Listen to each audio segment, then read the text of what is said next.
Basi ni muda mzuri ambao tunaenda kuyapokea maneno ya Mungu katika siku ya leo tarehe 1 ambayo ni ya mwezi wa 6. Tunamshukuru Mungu kwamba ametufikisha siku ya leo tukiwa wazima. Bwana Yesu asifiwe. Tutakwenda kuangalia maneno ya Mungu. Naomba tuanze na kitabu cha Kumbukumbu la Torati, sura yake ni ya 9, na tutaanza mstari wa 1 hadi mstari wa 4. Kitabu cha Kumbukumbu la Torati, kitabu kiliandikwa na Musa, na leo kinaelekezwa kwetu ili maneno yake yatujenge, ili tuweze kufikia hatima ya maisha yetu ya wokovu. Naomba nisome. Biblia inasema, sikiza Israeli, hivi leo unataka kuvuka Yordani uingie kwa kuwamiliki mataifa yaliyo makubwa na yenye nguvu kukupita wewe, miji mikubwa iliyojengewa kuta hata mbinguni, watu wakubwa warefu, wana wa Anaki uwajuao, uliokuwa ukisikia wakitajwa hivi, ni nani awezaye kusimama mbele ya wana wa Anaki? Basi jua siku hii ya leo kuwa Bwana Mungu wako ndiye atakutangulia kuvuka mbele yako kama moto uteketezao. Atawaangamiza, tena atawaangusha mbele yako, ndivyo utakavyo wafukuza na kuwapoteza upesi, kama alivyokuambia Bwana. Mstari wa 4 anasema, usiseme moyoni mwako, Bwana Mungu wako atakapokwisha kuwasukumia nje mbele yako, ukasema, ni kwa haki yangu alivyonitia Bwana nimiliki nchi hii, kwani ni kwa ajili ya uovu wa mataifa haya Bwana wafukuze nje mbele yako. Kanisa, Bwana Yesu asifiwe. Leo nimetanguliza kusoma hivi vifungu vitakavyotuongoza, na tutajikita kwenye kanuni za kupokea baraka toka kwa Mungu. Mwambie mwenzako, kanuni za kupokea baraka za Bwana. Ziko baraka ambazo Mungu alituandalia. Ziko baraka ambazo Mungu alituahidi tuweze kuzipokea, watu ambao tumeokoka. Na wakati mwingine hatuzifikii kwa sababu tofauti, na wakati mwingine tunaona ni kama haiwezekani. Watu hawa Mungu alikuwa amewaahidi kuwafikisha katika nchi ya Kanaani, lakini walikuwa na waza kwamba tutafikaje, maana Kanaani ni nchi ambayo ukiangalia kama Yeriko, ulikuwa kuna mji ambao Yeriko ilikuwa imejengwa ukuta mkubwa sana ambao mtu wa kawaida usingeweza kuvuka wala kuuvunja. Historia inasema ukuta wa Yeriko ulikuwa unaweza kuendesha magari mawili yakapita juu ya ukuta.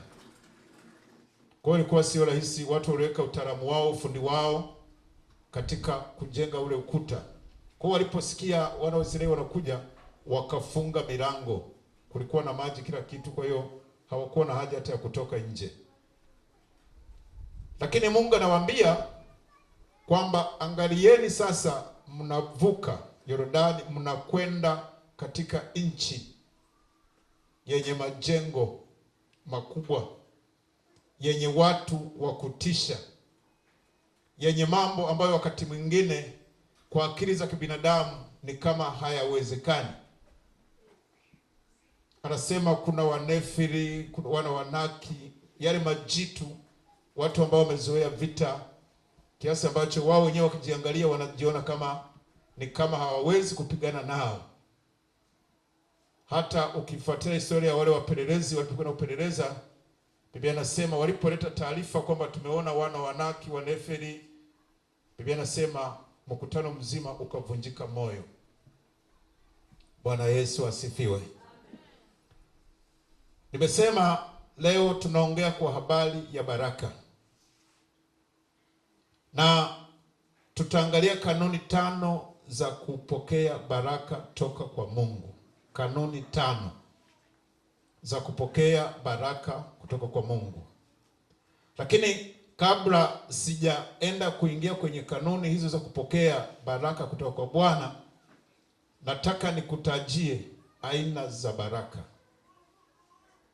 Wakati mwingine mtu anafikiri kupata fedha ndio baraka, na wengi wanawaza hivyo, lakini nitakutajia aina za baraka ili wakati mwingine hata unapotembea uweze kumshukuru Mungu kwamba kweli Mungu amenibariki.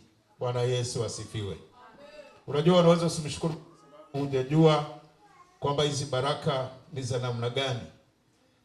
Baraka ya kwanza kabisa katika hizo baraka 5 ambazo nataka nikutajie ili uzijue, baraka namba 1 ni baraka ya afya. Haleluya. Baraka ya afya. Unaweza kukuta mtu anatembea kinyonge, anasema mimi Mungu hajanibariki, lakini sio mgonjwa wala hana shida yote. Baraka naona kuwa mzima tu, kwamba kwake sio baraka. Lakini nataka nikwambie kuanzia leo kwamba baraka, katika baraka hizo 5 nazosema, baraka ya kuwa na afya njema, hiyo ni baraka kubwa. Bwana Yesu asifiwe. Ndio maana tunaposema tumshukuru Mungu kwa ajili hata ya uzima, maana yake tunamwambia Mungu kwamba hata hii baraka ya uzima tulionao ni baraka kutoka kwa Bwana. Baraka namba 2 ni baraka ya uchumi, kuwa na uchumi mzuri. Kuwa na uchumi mzuri maana yake kumiliki vitu. Uchumi, baraka ya uchumi, hiyo ni baraka namba 2 ambayo unapaswa uijue kwamba baraka ya uchumi. Lakini baraka namba 3 ni baraka ya ndoa, kwa wale ambao wameoa na kuolewa. Baraka ya ndoa. Na hata wewe kijana ambaye hujaoa, hata kama wewe kijana hujaolewa, lakini ujue kabisa kwamba ziko baraka ndani ya kuoa au kuolewa. Bwana Yesu asifiwe. Baraka ya ndoa. Na hii baraka ya ndoa ikiharibika, mambo yote yanaharibika. Watoto wanasambaratika, kila mmoja anashika njia yake, naenda hivi. Kwa hiyo tunazungumza habari ya baraka namba 3 ni baraka ya ndoa. Lakini baraka namba 4 ni baraka ya uzao. Mungu amefungua tumbo, hiyo ni baraka, kuwa na watoto. Bwana Yesu asifiwe. Na yenyewe pia ni baraka. Sasa unaweza kaona wakati mwingine huna fedha, una afya, lakini watoto unao, ukasema mimi Mungu hajanibariki, lakini una kijiji cha watu wako nyumbani. Haleluya. Ukashindwa kumshukuru Mungu. Nimesema mara nyingi tunashindwa kumshukuru Mungu kwa sababu hatuelewi, hatujajua namna ambavyo tunapaswa kumbariki au kumshukuru Mungu kwa zile baraka. Nimesema baraka namba 4 ni uzao, baraka ya uzao. Hii ni baraka namba 4. Lakini baraka namba 5 ni baraka ya kutamalaki. Kutamalaki na kumiliki.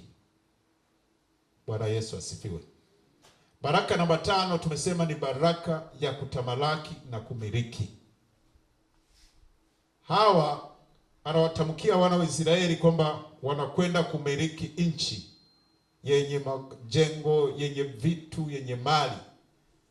Kutamalaki maana yake ni kwamba inafika mahala tusiwe waoga.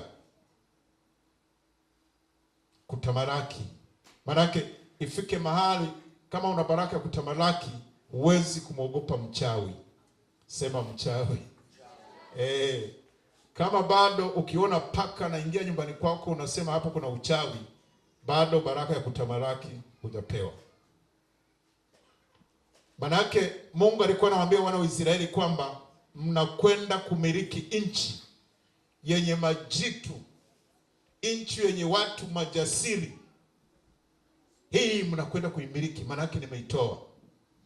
Hizi baraka zote zinatoka kwa Mungu. Mungu ndiye anayekupa huo ujasiri wa kuweza kukanyaga wachawi. Maana yake ni kwamba mataifa makubwa ambayo unatakiwa kuwa na nguvu mbele yake Mkristo aliyeokoka, maana yake uwe na nguvu juu ya wachawi wote. Bwana Yesu asifiwe. Uwe na wachawi juu ya wachawi wote. Maana yake usitembee na hofu. Ndicho alichojaribu Mungu kuambia kwamba katika safari hii mimi Mungu nitatangulia mbele yenu. Halafu msije mkasema tumepita kwa sababu tuna nguvu. Katika mafundisho haya maana yake ni kwamba ukimtanguliza Mungu, Mungu ndiye anaweza kuondoa hiyo hofu. Tunaposema baraka ya kutamalaki na kumiliki, maana yake ni kuondoa hofu. Hautawaliwi na woga tena. Hautawaliwi na hofu hiyo. Anawaambia mnataka kuvuka katika nchi yenye wapiganaji, wauaji, lakini mimi nitatangulia mbele yenu. Bwana Yesu asifiwe. Kwa hiyo tunatakiwa, Mkristo uliokoka unatakiwa uwe na uwezo wa maana yake uwe na nguvu.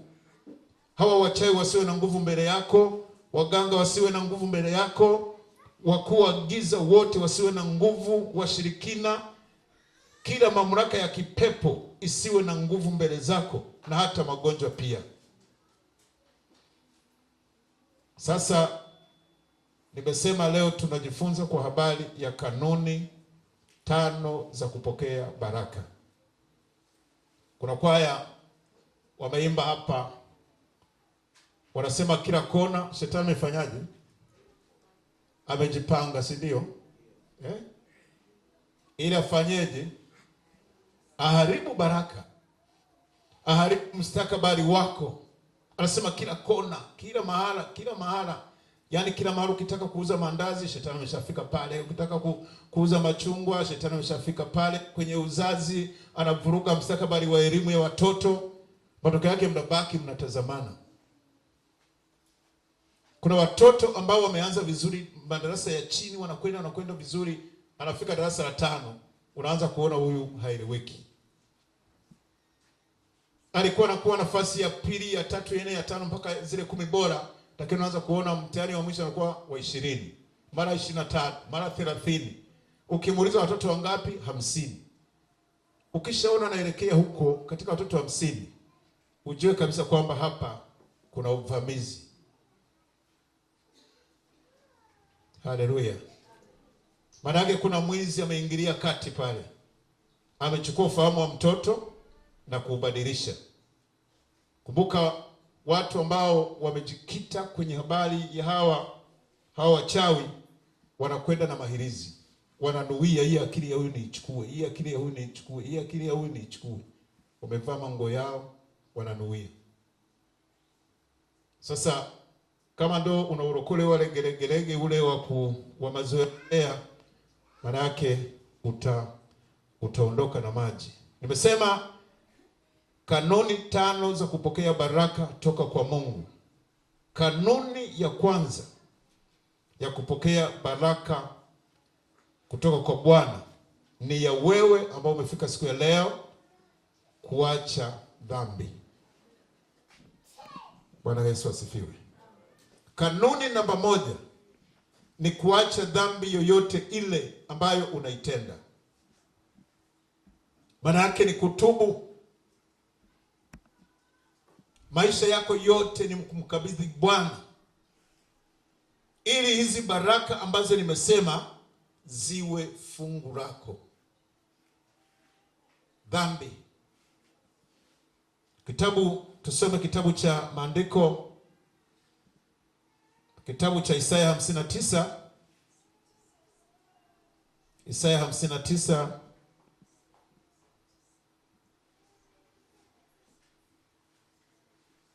Isaya mlango wa 59 na mstari wa kwanza na wa pili.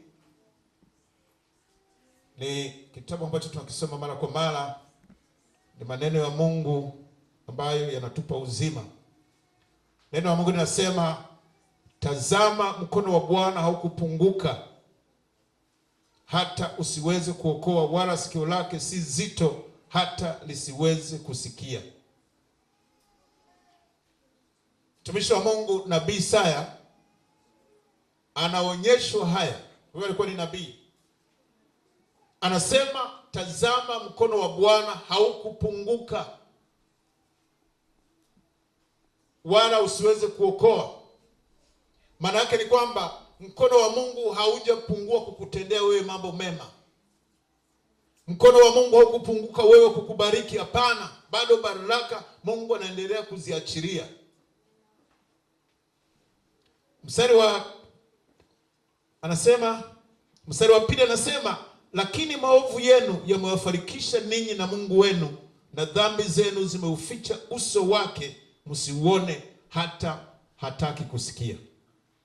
Dhambi ni kizuizi cha baraka zako.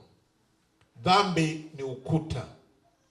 Dhambi ni ukuta unaozuia baraka zako ili zisikufikie. Dhambi zinaondoa uwepo wa Bwana. Dhambi zinaziba masikio ya Mungu, hata hasikii maombi unayoomba kila siku. Unapoomba kwa habari ya uzao, unapoomba kwa habari ya uchumi, unapoomba kwa habari ya baraka za ndoa, unapoomba kwa habari ya afya, unapoomba kwa habari ya kutamalaki na kumiliki, baraka ni kwamba Mungu hasikii. Kwa hiyo unapoomba wakati kuna kitu kimezuia ambacho tumekiita ni dhambi, maana yake ni kwamba Mungu hawezi kusikia. Na anasema maombi ya wenye dhambi ni kelele, lakini maombi ya wateule, maombi ya wenye haki, anasema ni manukato mbele za Bwana. Kwa hiyo jambo la kwanza linalozuia baraka zako zikufikie, maana yake ni kuwa na dhambi. Haleluya. Ni nafasi yako kujihoji kwamba je, nina kitu gani ambacho kinazuia baraka za Bwana? Tunaposema kujihoji, maana yake ni lazima ujihoji, ujiulize moyoni kwamba kwa nini mimi ninapoomba kwa habari ya jambo hili mlango haufunguki? Ni wapi nimekosea hesabu?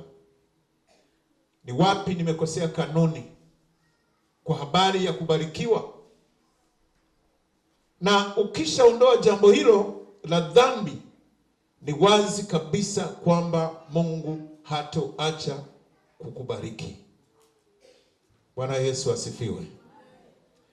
Unaposoma kitabu cha Yeremia mlango wa 18 mstari wa 10, maandiko yanasema, ikiwa watatenda maovu mbele za macho yangu, wasiitii sauti yangu, basi nitagairi nisitende mema yale niliyoazimia kuwatendea.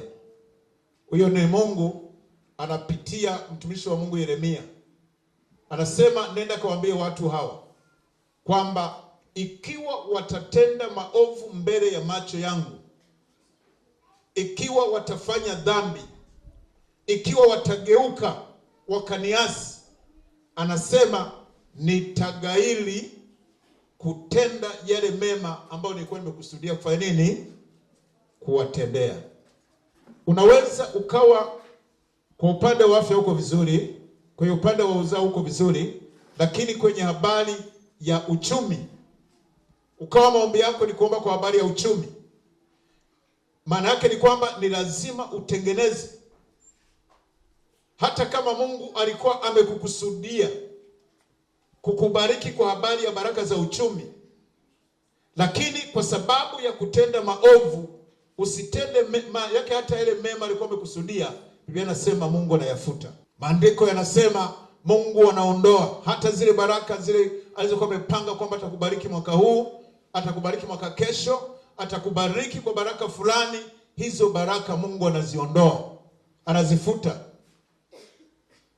anafuta, anahamishia kwa mtu mwingine, anahamishia kwa mtu mwingine. Kama ni binti ilikuwa uleo mwaka huu, kama kwa sababu ya dhambi zako hutaki kutulia, utafanya nini? Maana hiyo baraka ya ndoa anaiondoa, anaifuta, anaihamisha. Akishaihamisha, maana yake ni mpaka utakapotengeneza mpango mwingine, uanze kuomba, uanze kutubu, ufanye nini, ndipo baraka zitarudi tena kwako. Kwa ni lazima tunapotembea, tunapofanya huduma, tujikague kwamba je, tukoje?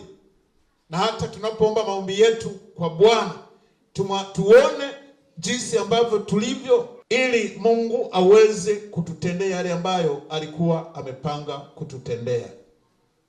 Bwana Yesu asifiwe. Kanuni ya pili, tumesema kanuni ya kwanza ni kuacha dhambi. Kanuni ya pili ya kupokea baraka ni kusikia sauti ya Bwana na kuifanyia kazi. Ndugu zangu, kuisikiliza sauti ya Mungu. Unasikia Mungu anasema nini? Mungu anaweza kusema na wewe kwa njia mbalimbali. Kama hivi kwa njia ya mahubiri, manake Mungu anasema na wewe kwa njia ya neno lake. Anaweza kusema na wewe kwa njia ya ndoto. Anaweza kusema na wewe kwa njia ya maono. Anaweza kusema na wewe kwa njia ya unabii. Sasa ni wewe lile neno uliloambiwa na Mungu, je, unalitendea kazi au unakataa? Tunaangalia mfano, mtu mmoja aliyekuwa anaitwa Jemedari Naamani wa Shamu. Aliposikia kwamba Israeli kuna mtumishi wa Mungu anaweza kukuombea na ukapona, aliandaa magari yake, akaandaa vikosi kumsindikiza, kwa sababu yule baba, yule jemedari alikuwa ana ukoma wa Naamani. Akaondoka, akafunga mazawadi, akaenda kwa mtumishi wa Mungu Elisha. Alipofika kule, baada ya kupewa taarifa na binti moja alikuwa anafanya kazi kule kwa Naamani. Alipofika kule, taarifa ikaja kwamba wakatuma mtu kwamba Naamani amefika. Jemedari Naamani yuko nje, ana shida na wewe, amekuja ili apate uponyaji. Walipomwambia mtumishi wa Mungu Elisha alichomwambia yule aliyetumwa, akamwambia nenda kamwambieni Jemedari Naamani, kamwambie Naamani aende Yordani ajichovye mara 7. Kilichotokea, Jemedari Naamani aliposikia ameambiwa aenda kaoge, jemedari alisema, hivi mtumishi wa Mungu yukoje? Kwa nini ananiambia mimi nikaoge katika mto Yordani mara 7? Kwani kule Shamu hakuna mito? Mbona kuna mito mizuri? Kuna mito, akaitaja mito mingi tu, akaitaja kwa majina. Anasema si ningeweza kuoga tu pale, au si nimeshaitumia? Yeye akajua ili aweze kupona ni lazima mtumishi wa Mungu Elisha atamwekea mkono. Bwana Yesu asifiwe. Nataka nikwambie kwamba uponyaji wa Mungu hauna kanuni, hauna formula. Hamna kwamba mimi nikitumia mafuta tu ndio watapona, hapana. Hauna kwamba nikitumia vitambaa tu ndio, hapana. Akamwambia nenda kajichovye mara 7 ndani ya mto Yordani. Jemedari akachukia, akasema hii ni dharau. Hawezi kunidharau mtu kama mimi, naheshimika kule. Jemedari, nina vikosi vinanisindikiza, nina ulinzi, pamoja na shida ya ukoma. Haleluya. Bwana Yesu asifiwe. Unaweza ukawa na sifa nyingi, lakini una shida ya ukoma. Anamwambia nenda ndani ya mto Yordani ukajichovye mara 7 na ukoma wako utaisha. Akawaambia wafanyakazi wake, wasema turudi. Ile delegation iliyomsindikiza sema tugeuze, turudi, twende zetu, hatuwezi kuendelea. Ametudharau kiasi gani? Watu wakamwambia, waliokuwa nao wakasema, kwani mkuu wetu kuna shida gani? Utapoteza nini? Kwani ukifuata maelekezo kaenda ukajichovya, utapoteza ujemedari wako, utapoteza umaarufu wako, hiyo nafasi ya cheo utaipoteza. si bado utakuwa ni yule yule. Haleluya. Bwana Yesu asifiwe. Kuna watu wana ukoma wa dhambi, na wakiambiwa kutubu wanasema mimi siwezi kutubu kwa sababu nina hela, nina hiki. Watu wanajivunia nafasi badala ya kufuata nini? Maelekezo. Biblia inasema mwisho Naamani akawasikiliza, akasema potelea mbali, acha niende. Akaingia mara ya kwanza, akaenda akafika mpaka mto Yordani. Yale magari yanamsubiri, yako nje, wale walinzi wanamsubiri. Akaingia mara ya kwanza, akajichovya, akainuka, akiinua mguu unakuta bado una ukoma. Akaingia mara ya pili, akachovya mara ya pili Naamani, lakini ukoma ukawa bado uko pale. Akaingia mara ya tatu, anaangalia mguu bado una vidonda vya ukoma. Akaingia mara ya nne, bado ukoma unaendelea. Akaingia mara ya tano, bado ana ukoma. Akaingia mara ya sita, na mwisho akaingia mara ya saba. Hebu mpigie Bwana makofi. Alipoingia mara ya saba, alipoinua miguu, akakuta ule ukoma umetakasika. Bwana Yesu asifiwe. Kusikiliza sauti ya Bwana na kuitii ndio jambo la msingi sana. Kuna watu wanakataa sauti za Bwana, hata zikiwaambia fanya kitu fulani kwa ajili yangu, lakini watu hawafanyi.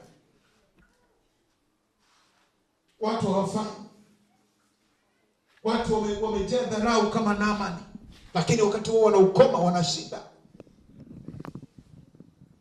Naamani akaisikiliza ile sauti, akaingia akajichovya mara ya kwanza, mpaka mara saba. Biblia inasema akawa ametakasika. Haleluya.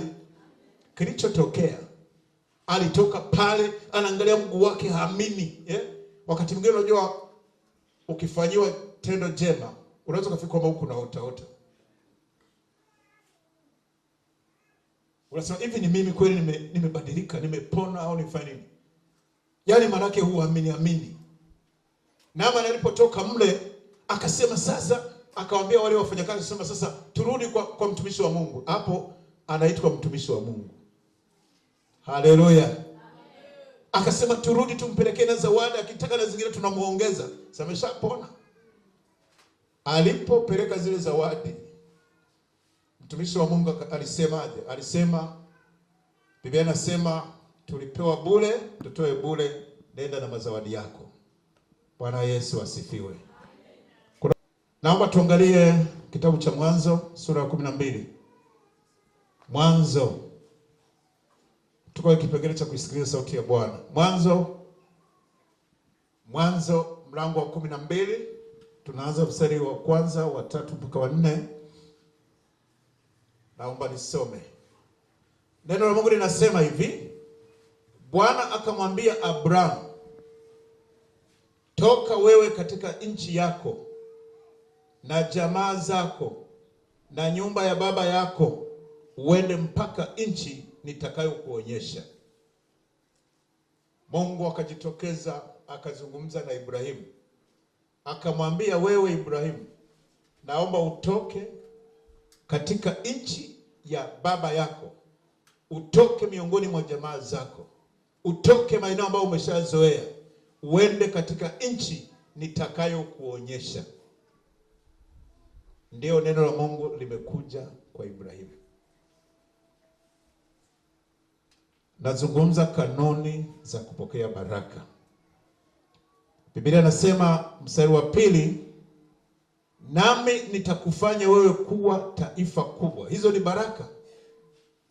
Anasema nami nitakufanya kuwa taifa kubwa na kukubariki na kulikuza jina lako, nawe uwe baraka. Nami nitawabariki wakubarikio, naye akuranie nitamlaani, na katika wewe jamaa zote za dunia watabarikiwa. Mstari wa 4, Basi Abrahamu akaenda kama Bwana alivyomwamuru. Lutu akaenda pamoja naye. Naye Abrahamu alikuwa mtu wa miaka 75 alipotoka Harani. Bwana Yesu asifiwe. Ukisoma kitabu cha Waebrania 11 mstari wa 8, Biblia inasema Ibrahimu akatoka akaenda asijue aendako. Mungu anamuonekania Ibrahimu. Kumbuka Ibrahimu alikuwa ni tasa, na kipindi hicho alikuwa na miaka 75 yeye, na mke wake alikuwa na miaka 65. Ile ndoa ya wale walizidiana miaka 10. Mungu akamwambia Ibrahimu, toka wewe katika nchi ya baba yako na jamaa zako na ndugu zako, uende katika nchi nitakayokuonyesha kuwa urithi, nami nitakubariki huko. Nitalifanya jina lako kuwa kuu. Naomba nikwambie ndugu, kama jina lako Mungu akubariki akaliinua na jina lako litatangazwa maeneo yote. Bwana Yesu asifiwe. Jina lako litasikika. Kuna watu ni mafundi kwa sababu majina yao hajainuliwa. Hata mnayoimba naye kwaya hajui kama wewe ni fundi. Si mnaelewa? Acha wa kanisani mlie naye tu hapa kwenye kwaya hajui kama wewe ni unashona. Lakini anaposema jina lako litalifanya kuwa kuu miongoni mwa majina makubwa, maana yake utakaa hapa Karalangabo, utasikia watu wanasema Bwana nishonee suti moja, nishonee blouse.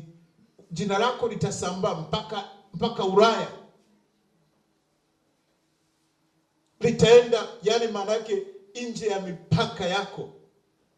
Anamwambia nenda utoke, na huko mimi nitakubariki, nitalifanya jina kubwa. Lakini pia wale watakao kubariki, watakao kutamkia mema, na mimi nitawabariki. Bwana Yesu asifiwe. Na wale watakayo kutamkia mabaya, watakao kurani kwamba hicho bora kife, anasema nitafanya nini? Nitawalani. Maana yake Mungu atakuwa ni adui wa adui zako. Haleluya. Atasimama kukupigania. Kila adui atakayesimama, maana yake atakuwa amemchokoza Mungu. Ndio maana ya maandiko haya. Lakini kanuni ya kwanza ni kutoka, ni kuondoka. Ni lazima tuondoke katika maeneo ambayo tumezoea. Ni lazima tuondoke katika taratibu. Zile taratibu ambazo sio za mpango wa Mungu, uachane nazo, ndipo Mungu atakubariki. Ile mipango uliyo nao, wale marafiki, wale vile vikundi ambavyo ulivyo navyo ambavyo sio vizuri, maana yake ni lazima utoke. Wakati mwingine kuokoka kuna gharama. Unaweza kuacha hata marafiki, ukaachana nao ili uweze kupata baraka za Bwana. Unaweza kuacha wazazi kwa sababu ya Bwana. Kwa sababu Mungu anasema ondoka, na kula ukienda mimi nitakubariki, na kile atakaye kulaani huyo nitapambana naye. Bwana Yesu asifiwe. Kila atakaye kulaani nitapambana naye, lakini kila atakaye tamka mema, na yeye nitambariki. Nataka nikwambie, usipambane na waliobarikiwa. Ukipambana na watu waliobarikiwa, maana yake ni kwamba utapigwa rungu na Mungu. Lazima unaotembea hata kusema maneno, upime maneno ya kusema. Usiukatamka maneno kwa watu ambao wamebarikiwa, maana yake utakuwa unajigonga nyundo mwenyewe.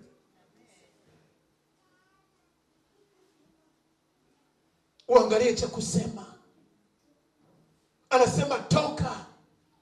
Kuna watu baraka zao zimeshikiliwa kwa sababu bado hatujaamua kutoka. Sema amen.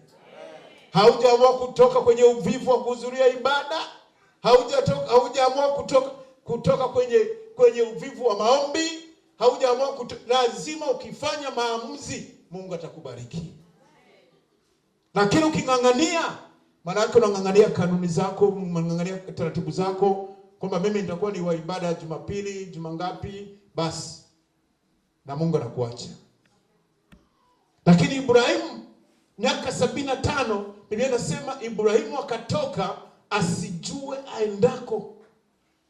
Wewe unasikia sauti inakwambia toka uende, maana yako unahama, unachukua mifugo, unachukua mali zako, unaanza kuondoka. Wewe fikiri ni jambo la kawaida la aina gani? Maana yake Ibrahimu alikuwa na imani, ile imani ya kuhamisha milima. Bwana Yesu asifiwe. Siku nyingine nitawafundisha kwa habari ya imani ya kuhamisha nini? Milima. Leo tunafundishana kanuni za kupokea baraka. Ni lazima tutoke kwenye mazoea. Ni lazima tukubali kutoka. Tusipokubali kutoka, tutabaki hapo. Mungu atatuacha hapo. Hizi baraka zitakuwa ni ndoto. Kama ni kumtafuta Mungu, manake tumtafute kwa bidii. Anasema wale wanatafutia kwa bidii hakika wataniona. Anasema hakika hao watamuona Bwana. Acha uzembe ndugu yangu. Haleluya. Acha uvivu. Tunategemea Mungu atubariki, tunategemea Mungu atende mambo kwetu, atende kwa ajili ya watoto wetu, atende kwa ajili ya ndoa zetu. Ni lazima tukubali kuhama. Ni lazima tukubali kusikiliza sauti ya Bwana inatuambia nini. Akaisikia sauti ya Bwana, Biblia inasema akaondoka. Naamani akaisikia sauti ya Bwana akapona ukoma. Na sisi yale mahitaji ambayo tunayo, ni lazima tukubali kuondoka, tuisikie sauti ya Bwana inasema nini. Wale kuwepo Ijumaa ile, tulisema hata yule mama mjane wa Elia anamwambia kanitengenezee kwanza mimi.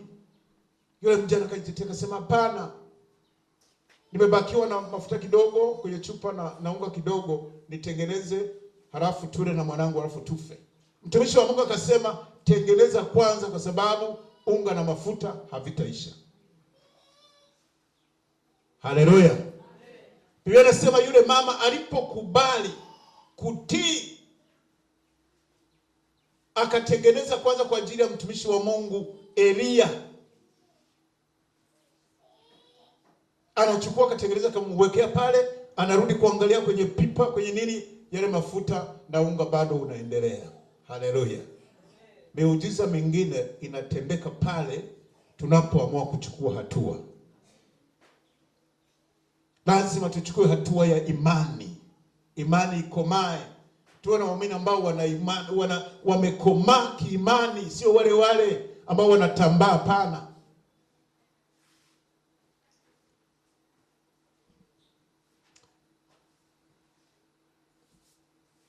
Kitabu cha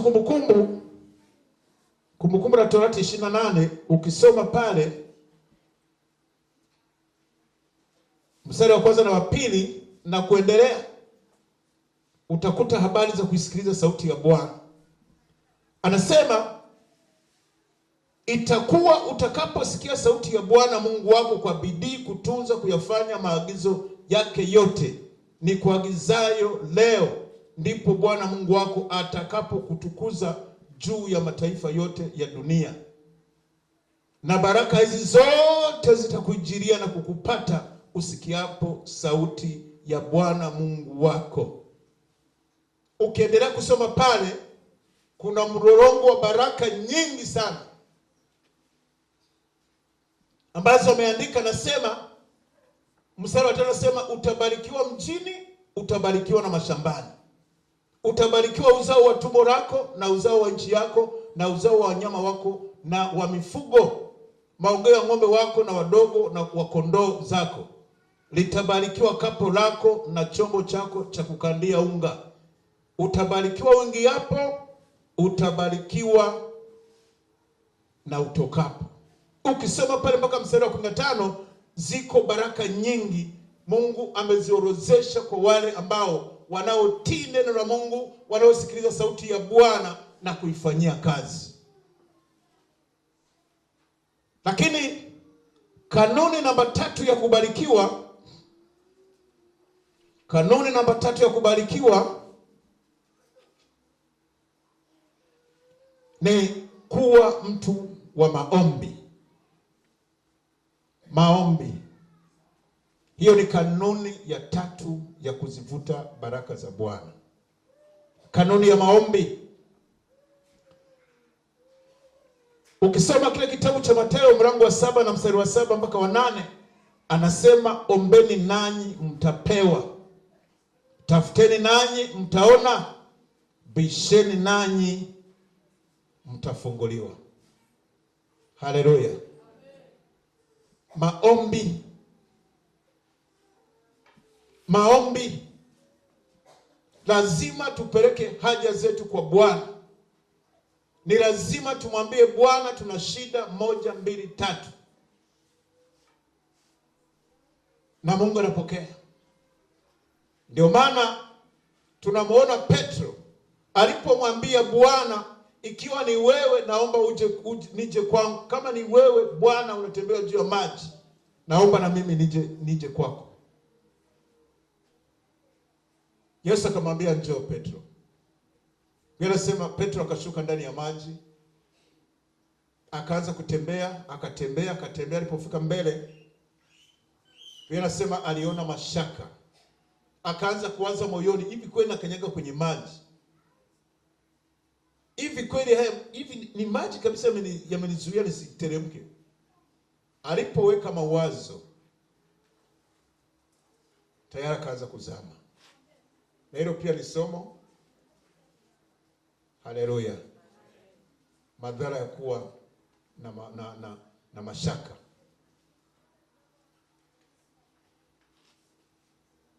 Lakini wakati anazama, alimwita Yesu, anasema Yesu naomba niokoe. Maombi maana katamka. Ni lazima tutamke kwa njia ya maombi. Maombi ndio njia pekee ya kusema na Mungu. Haleluya. Maombi ni njia sahihi ya kusema na Mungu. Mwambie Bwana katika shida yako, katika vita. Kama unahitaji baraka, mwambie Bwana, mimi nina haja na wewe, na Mungu atakusikia. Atakusikia. Maombi ya kufunga, unamwambia Bwana, kuna maombi ya kufunga masaa 12, maombi ya kufunga kitu fulani, maji, wengine wanafunga nyama, wengine wanafunga nini, inategemea unataka kufunga maombi ya kiasi gani, ya namna gani. Lakini ni lazima utamke, umwambie Bwana, mimi nina haja na watoto. Mimi nina haja na baraka za uchumi. Kama uko vizuri, na Mungu atakusikia. Bwana Yesu asifiwe. Bwana Yesu asifiwe.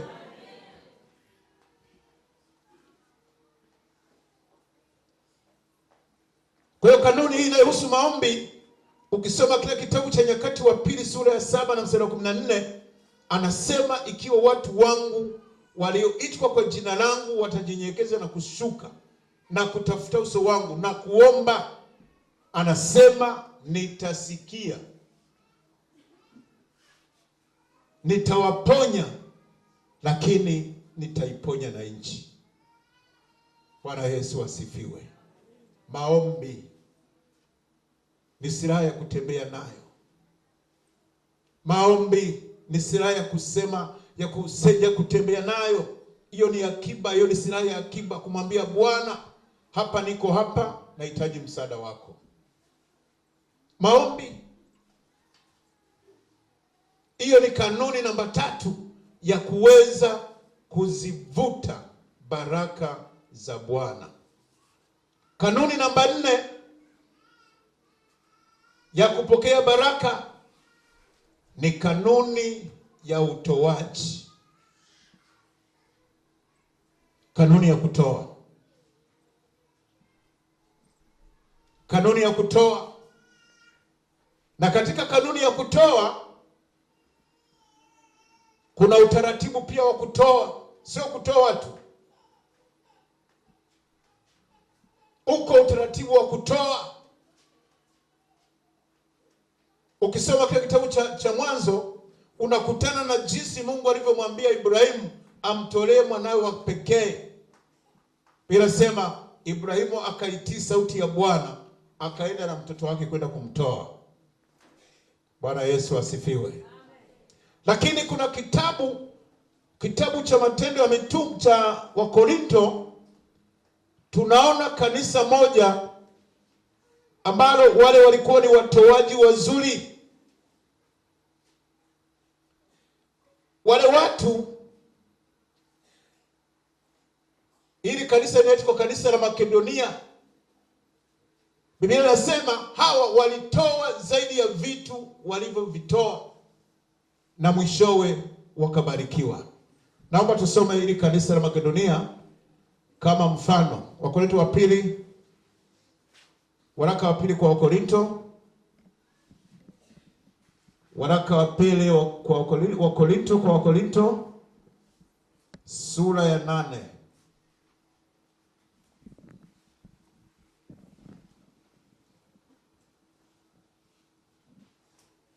Naomba nisome kuanzia mstari wa kwanza. Biblia inasema, tena ndugu zetu tuwaarifu habari ya neema ya Mungu waliopewa makanisa ya Makedonia. Maana walipokuwa wakijaribiwa kwa dhiki nyingi, maana yake umaskini, wingi wa furaha yao na umaskini wao ulikuwa mwingi ulioongezea utajiri wa ukarimu wao. Huu mstari wa kwanza tu huu na wa pili, maana yake ili kanisa la Makedonia Paulo alitolea mfano, kwa sababu hawa walikuwa ni watu ambao ni maskini, walikuwa ni watu hawana uwezo mkubwa wa kiuchumi, lakini kwa sababu ya utoaji, Biblia inasema walitoa hata zaidi ya uwezo waliokuwa nao. Kwa nini? Kwa sababu umasikini wao, Biblia inasema, uliongezea ukarimu.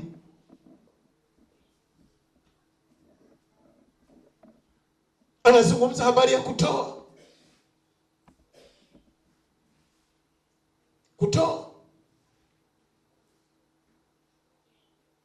Kutoa ni njia mojawapo inayozivuta baraka za Bwana.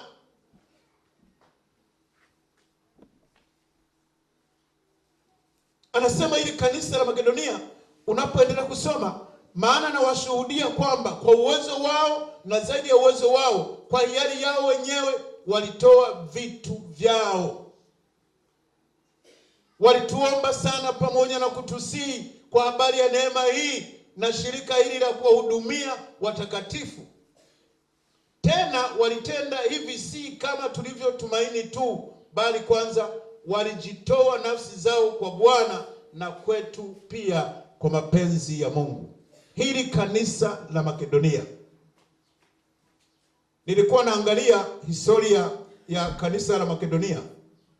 Huu mji wa Makedonia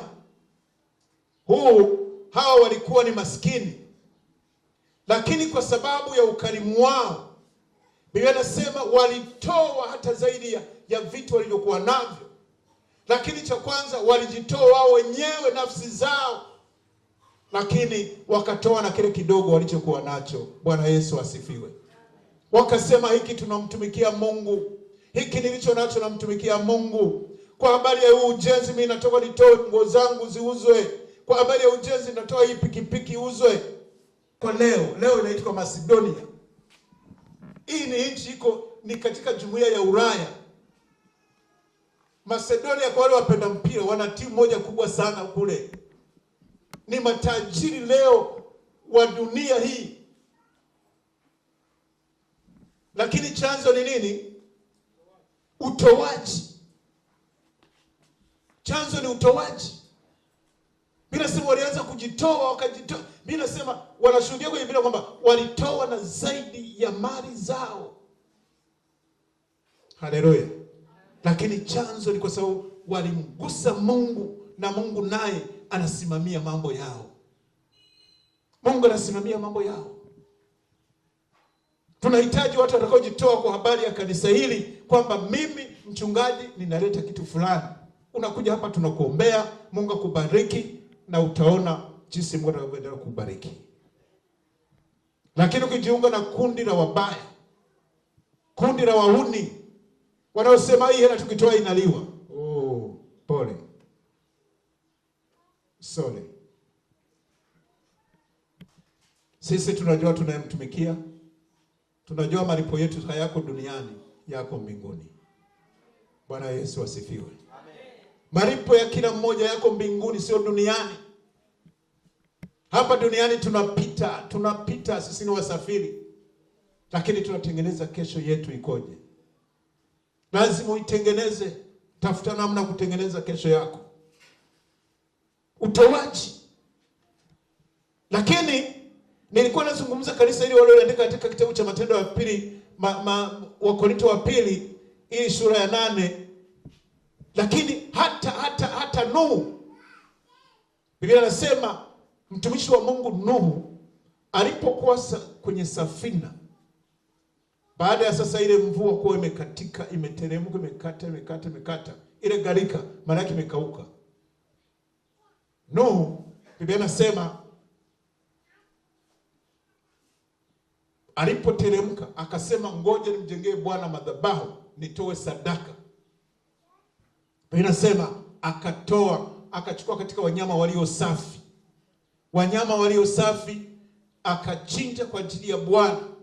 Biblia inasema alipo katika madhabahu ile, ule moshi, Mungu aliposikia harufu yake akasema, hakika nimegairi, sitawateketeza wanadamu tena kwa kupitia maji.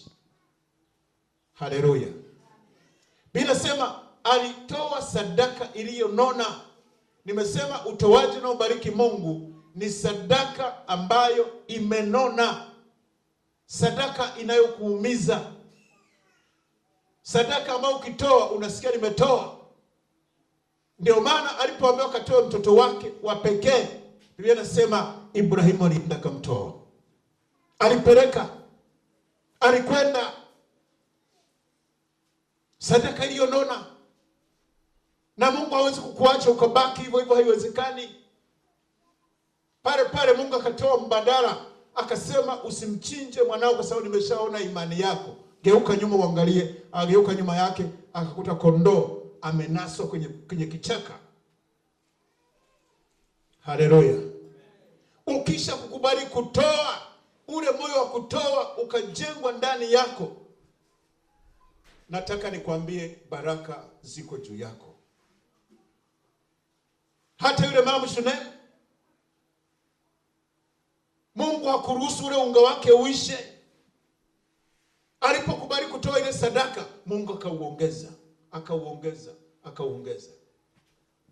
Lakini kuna watu waliokwazwa na sadaka. Kuna mtu mmoja anaitwa katika kitabu cha Mwanzo sura ya 4, ukisoma mstari wa 3 mpaka wa 10, unapata habari za mtu ambaye yeye alikwazika kwa sababu ya kutoa sadaka. Biblia hii haijaacha chochote. Imeweka kila jambo ili tuchague sasa uamue unaenda upande wa wanaokwazwa na sadaka, wanaokwazwa kumtolea Mungu, au unakwenda kwa upande wanaobarikiwa. Unaamua wewe. Naomba tusome ili tuende kwenye hatua ya 5.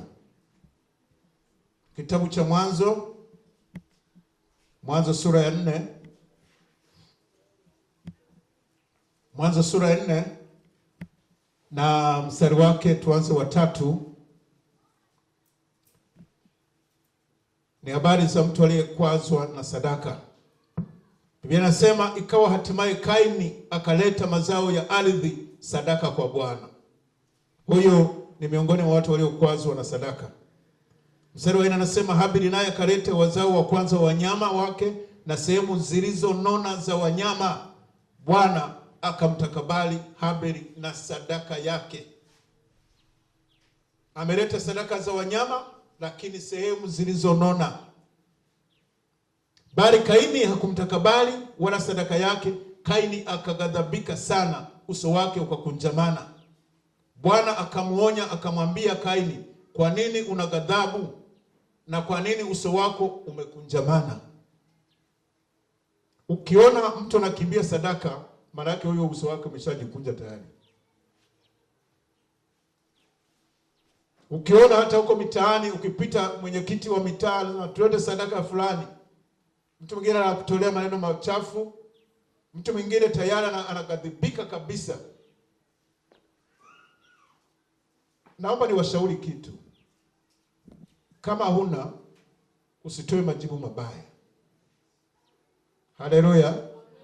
Wewe sema kwa leo, kwa kweli leo sijabahatika, sijafanikiwa, lakini natamani na mimi niwe miongoni mwa kutoa. Kitabu hiki Bwana akamwambia Kaini, ukitenda vyema hutapata kibali.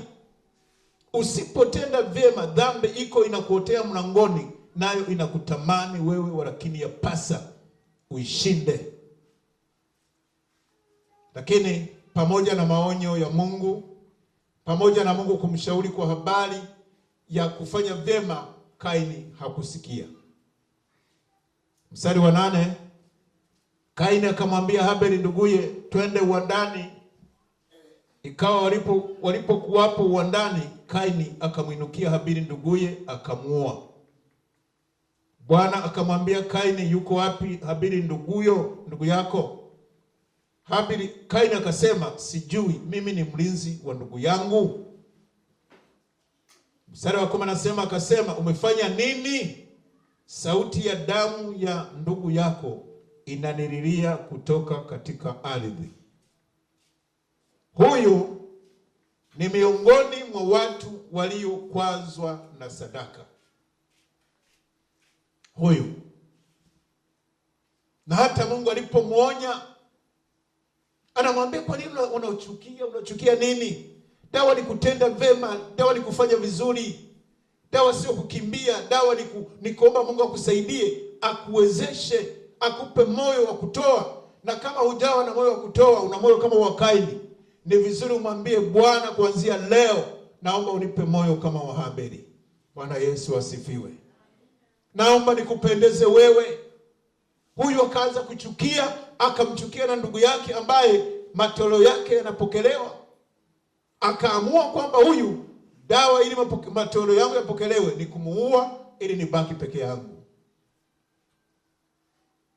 Kwa Mungu hakuna njia ya mkato.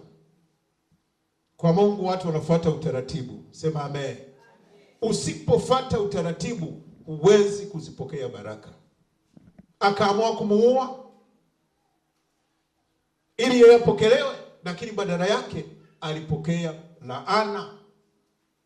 Laana kali sana. Ukiendelea kusoma utaona laana aliyopokea, mpaka yeye mwenyewe anasema hiyo laana imekuwa kubwa juu yangu.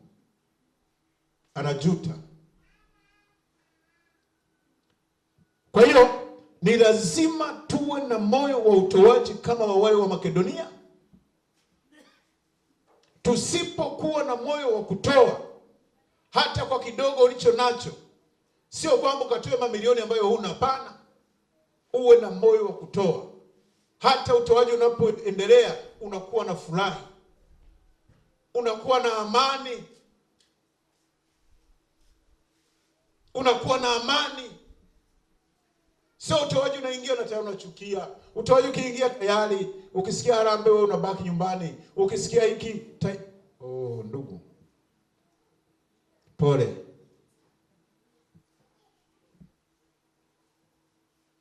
Lakini kanuni ya mwisho katika kanuni ambazo nimeainisha leo ni kanuni namba 5, ni kanuni ya kushukuru.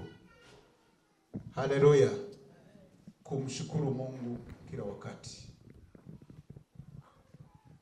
Kanuni hii imewapita watu wengi kwa sababu wanaona ni kitu cha kawaida.